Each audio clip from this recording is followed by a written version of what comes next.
Shalom saudara-saudara yang terkasih dalam Tuhan. Renungan hari ini Rabu 6 Juli 2022 berjudul Injil dan Ambisi. Bahan bacaan kita terambil dari 2 Korintus 5 ayatnya yang ke-15, demikian bunyi firman Tuhan.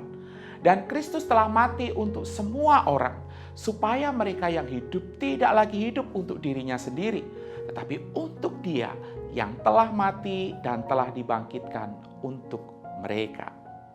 Saudara mungkin pernah mendengarkan akan nasihat klasik seperti ini.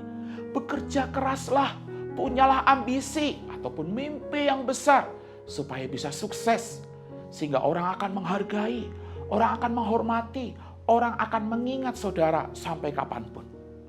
Sebuah nasihat klasik supaya saudara sukses dengan ambisi yang besar. Nah ternyata di dalam kekristenan pun ada versi yang kurang lebih hampir sama. Nasihatnya demikian.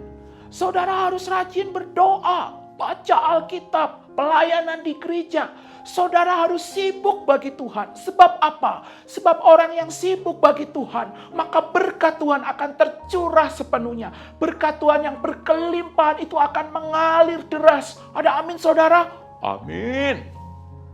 Demikianlah kira-kira saudara pernah mendengar apa yang tadi saya katakan. Pertanyaannya, benarkah demikian? Saudara, banyak orang yang terjebak dengan nasihat-nasihat yang tadi saya sebutkan. Sebelum kenal Tuhan Yesus, saudara mungkin punya ambisi yang besar untuk sukses, untuk terkenal dalam berbagai macam bidang kehidupan dengan kekuatan saudara sendiri. Setelah kenal Yesus, ambisi yang sama masih juga menguasai saudara. Bedanya, saudara tidak lagi memakai kekuatan saudara sendiri, tetapi memakai Yesus sebagai alat untuk memenuhi ambisi tersebut. Saudara mungkin tahu banyak doktrin, percaya dan cinta Yesus. Tapi semuanya itu hanya ada di kulit luar saja. Dan tidak mengalami perubahan secara esensi. Sebab keinginan hati, ambisinya masih tetap sama saja. Injil menolong saudara untuk melihat dengan jelas ambisi dan menempatkannya pada posisi yang seharusnya. Kepada jemaat yang ada di Korintus, Paulus dengan lugas menjelaskan bahwa Yesuslah yang harus menjadi ambisi terbesar dalam kehidupan saudara. Yesus harus menjadi ambisi terbesar dalam hidup saudara. Mengapa? Sebab Yesus datang ke dunia, rela menjadi seorang dalam tanda kutip pecundang bagi saudara.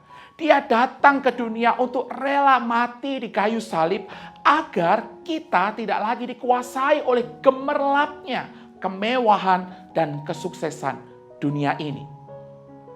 Tuhan Yesus sungguh rindu bahwa ambisi yang paling utama dan mengakar itu telah diubahkan oleh kematian dan kebangkitannya sehingga saudara mengalami perubahan yang esensi, perubahan yang sejati.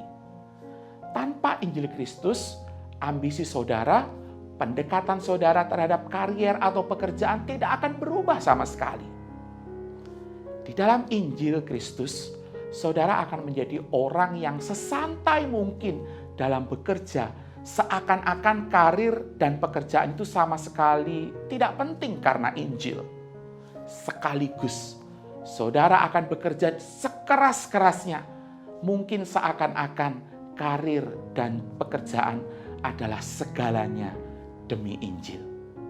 Jadi sekarang tahu bukan bagaimana menempatkan ambisi? Amin. Mari kita berdoa. Tuhan, terus tolonglah kami agar di dalam ambisi dan mimpi besar kami di tengah-tengah dunia ini, kami sungguh-sungguh disadarkan bahwa ambisi terbesar hidup kami haruslah Engkau sendiri yang menggerakkan kami, yang menolong kami, untuk kami menempatkannya secara tepat di dalam hidup kami. Agar nyata melalui hidup kami, nama Tuhan dipermuliakan. Terpujilah Engkau Tuhan, di dalam nama Tuhan Yesus kami berdoa.